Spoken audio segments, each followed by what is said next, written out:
Muy bien, hermanos, vamos a empezar un nuevo curso en la Biblia y me voy a basar en los historiadores Enrico Galviati y Filippo Serafini. Es un nuevo modo de cómo entender las escrituras en la historiografía bíblica como historia de nuestra salvación. De esta manera vamos a comprender un poco más las escrituras y la Tierra Santa. Una descripción física, geográfica y cómo podemos ver más el Antiguo Testamento como también el Nuevo Testamento. Empezamos pues. Hace tiempo quería hacer un tipo de enseñanza como esta para todos nosotros, los que hemos leído, lo que hemos estudiado la palabra de Dios y los que hemos leído la Biblia pero no hemos conocido lo que es la geografía, lo que es la historia, y en esa forma como ver panorámicas de historia, de historia en la Biblia, viéndolo más geográficamente. A este punto me voy a referir en el mapa que estamos viendo aquí. Me voy a referir 3000 años antes de Cristo, 3000 años antes de Cristo, y vamos a ver aquí un imperio que fue naciendo, que fue dominando.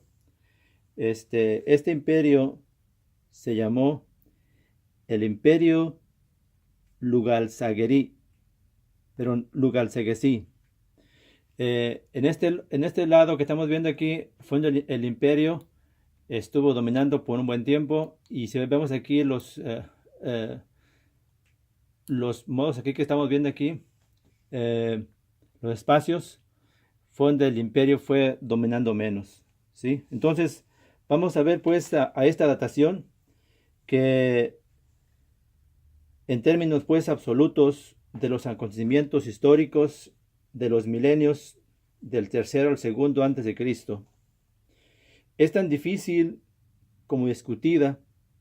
En lo que respecta a Mesopotamia, se ha optado más bien, como en estos escritos, para seguir la denominada cronología corta. Otros, en cambio, prefieren la cronología media. Sirva lo siguiente como ejemplo, el ejemplo que estamos viendo aquí. Según la cronología corta, el reino de Hammurabi se extendería entre el año 1728 y el año 1686 a.C. Sin embargo, se sigue la cronología media. Habría que situarlo entre los años 1792 y 1750 a.C. Como estamos viendo aquí en el mapa, todo este mapa que estamos viendo aquí, este mapa lo podemos ver de una forma que tiene aquí 2000 años antes de Cristo, pero en la historia que pinté aquí en el mapa, estamos viendo según cómo fue la dominación en 3000 años antes de la era de Cristo. Eh, Según los sumerios de la cultura de Uruk, a Lugalsaguesí, del año 3100 al año 2350 a.C.,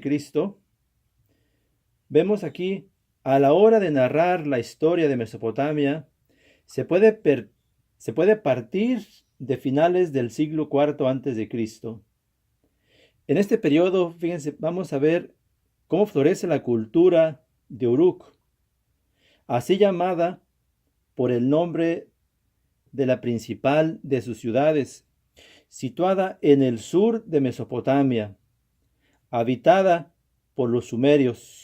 Fíjense, aquí estamos viendo dónde encontramos aquí los sumerios. Eh, Aquí estamos viendo la Elam, la Media, la Urartu, la Metaní, la Asiria, la Mesopotamia, y aquí está la Babilonia. Aquí estamos viendo la Aramea, aquí estamos viendo el imperio hitita. Entonces, a los sumerios se debe no solo la invención de la escritura, sino también la creación de una red comercial que llegando incluso a la parte septentrional de la región entre los dos grandes ríos, Siria y Anatolia.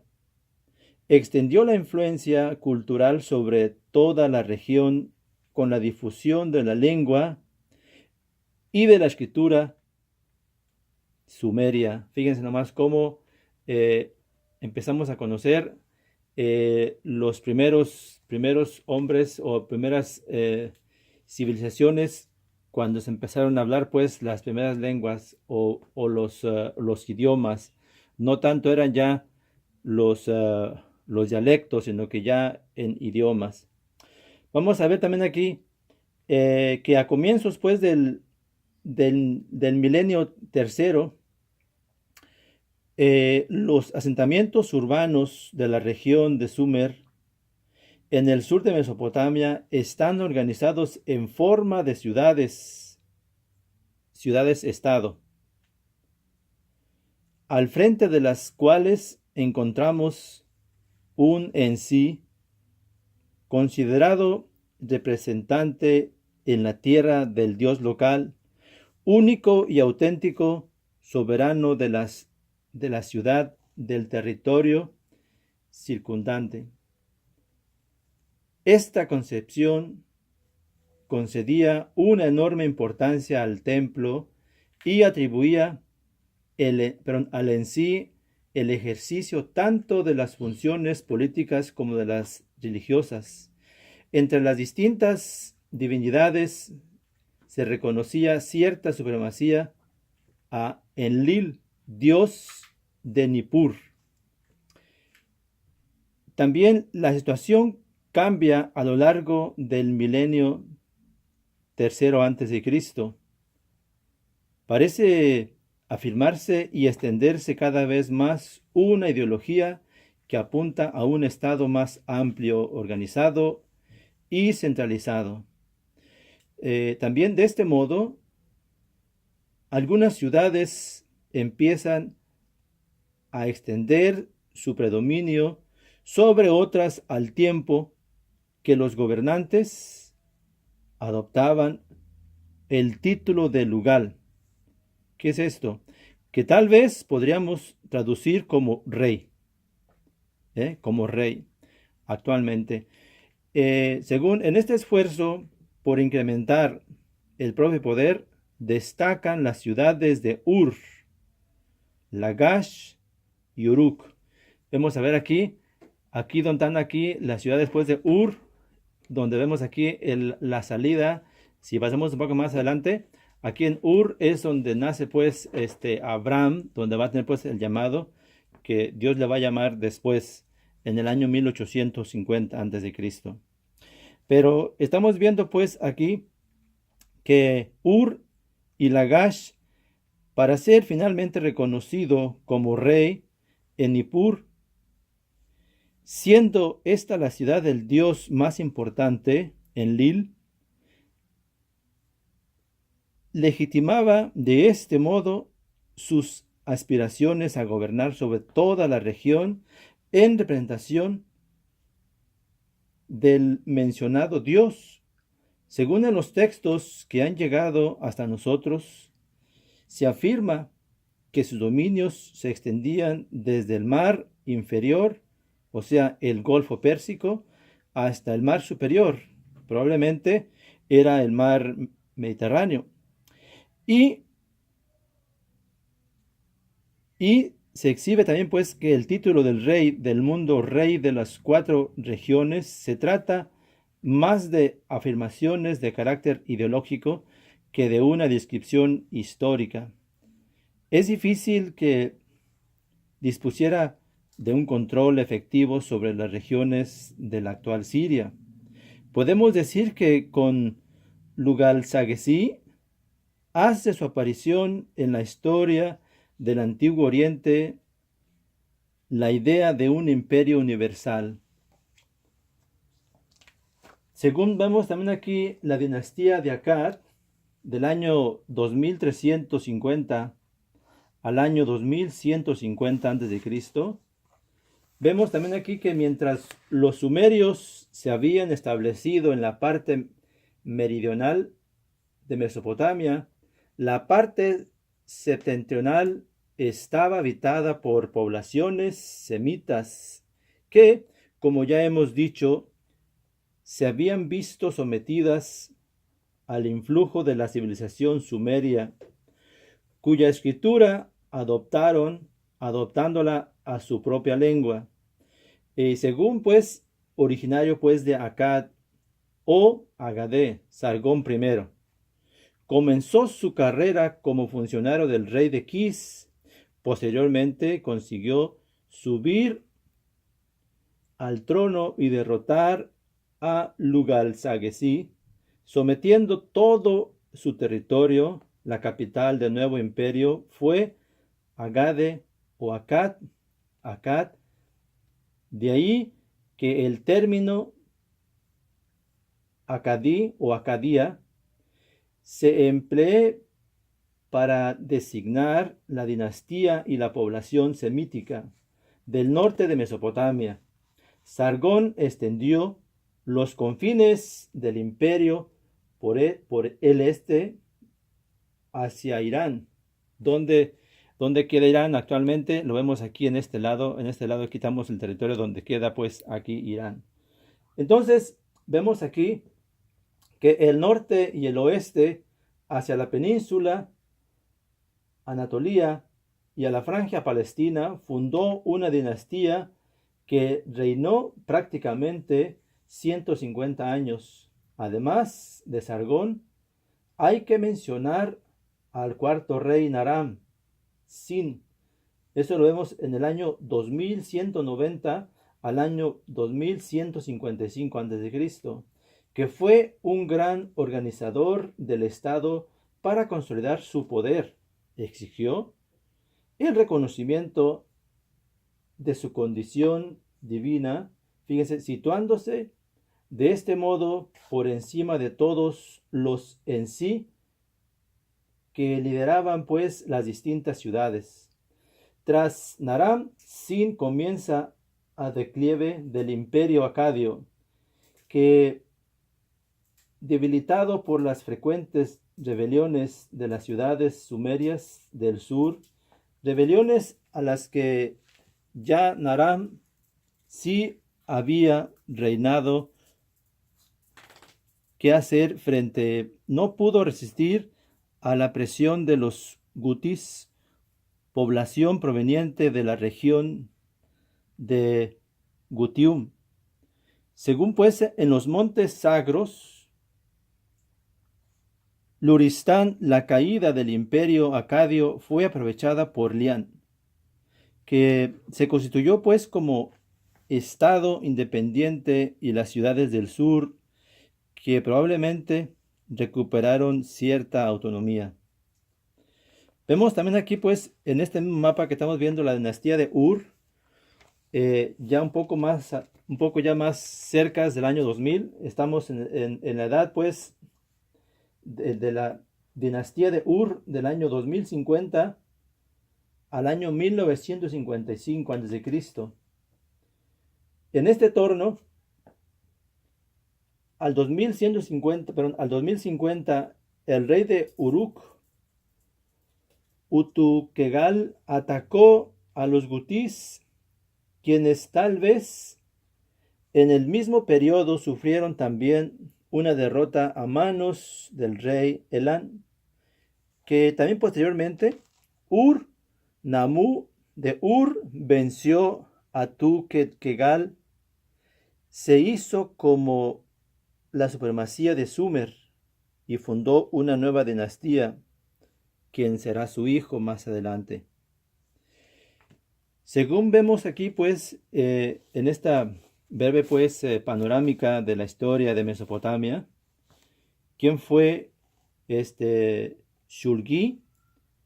Quien derrotará, pues, a Elan y someterá a su poder la Mesopotamia septentrional. Pero en este rey llevó a cabo, fíjense, una vasta obra de reforma, organización del Estado y siguiendo el ejemplo de Naram-Sin, exigió el reconocimiento de su divinidad. Dingir Halam-Ma, dios del país. También otros reyes de esta dinastía mostraron la tendencia y arrogarse rasgos divinos. Según la dinastía tercera, de Ur representó el último más espléndido florecimiento de la lengua y de la cultura sumeria. Vemos aquí también, le decía que en este mismo mapa, que estamos viendo aquí donde está pues Sumer, cómo pues la hegemonía de Babilonia con Hammurabi en el año 1728 a 1686 a.C. La caída de la tercera dinastía de Ur ha de atribuirse además a los conflictos con Elam, a la presión de los amorreos, una población semita proveniente del oeste de las regiones situadas entre Arabia y Siria. Estamos viendo aquí, fíjense, entre Arabia y Siria, es dos países donde nacieron pues aquí un nuevo golpe, que empezaron pues a establecerse en Mesopotamia a comienzos del segundo milenio antes de Cristo. Entre ellos pues, entre los varios reyes amorreos se puede mencionar a Ishbi Erra, quien tras ser vasallo del último rey de Ur y Bisin, se independizó formando una dinastía cuyo centro estaba en Isin. Entre los sucesores se encuentra el rey Lipit Ishtar. Estamos en el año 1875 al año 1865. ¿A quién se atribuye un famoso código de leyes? Muy importante, ¿eh? En ese tiempo se atribuye pues un código muy famoso de leyes. Otra dinastía, amorrea, de la que se tiene noticia, fue fundada en Larsa por Kudur Mabuk, uno de los cuyos hijos de Rimsin en el año 1758 al año 1698 a.C. Consiguió extender su poder también sobre Isin, otros centros importantes gobernados por los amorreos.